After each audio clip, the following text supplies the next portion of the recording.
If we can talk a little bit about these Spanish elections. Now, the right failed a decisive victory, but Sanchez, on his part, did not lose either. What do you make of what needs to happen next? Well, the key thing, I think the key takeaway is that the center-right and the far-right failed to meet expectations that had been drummed up over the past months, thanks to polls largely.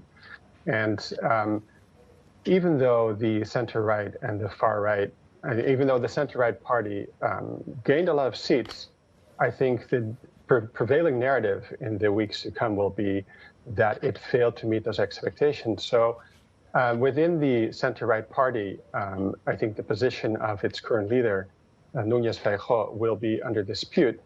In the meantime, as your correspondent said, negotiations will have to happen to see whether a vote of investiture is possible that can renew the mandate of current Prime Minister Pedro Sanchez. And given the way that the seats are playing out, although it's important to point out that the official results will not be given until August 8th, and a key count of the votes cast abroad by Spaniards living abroad will not be counted until Friday. It seems that the key player in all this will be a pro-independence Catalan party led by a former Catalan president who's been living in exile since 2017. So it's going to be a complicated negotiation, but within the possibilities, it seems much more likely that a new progressive coalition government will win out than a center-right, far-right government, as all the polls had been predicting.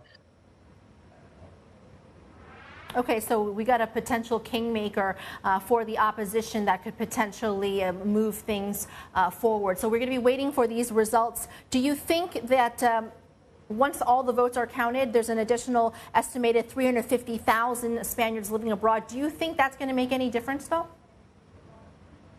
It might. The margins are so incredibly small. If you look at the margins, I mean, the margin between the Partido Popular, the center-right party, and the Socialist Party is a couple of percentage points only.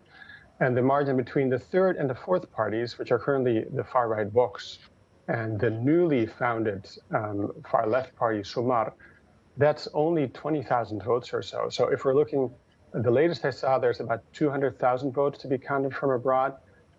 So it's not unlikely that numbers 3 and 4 will switch, for example. And since the margins are so incredibly small, a couple of seats here or there might make an important difference, at least in the negotiation.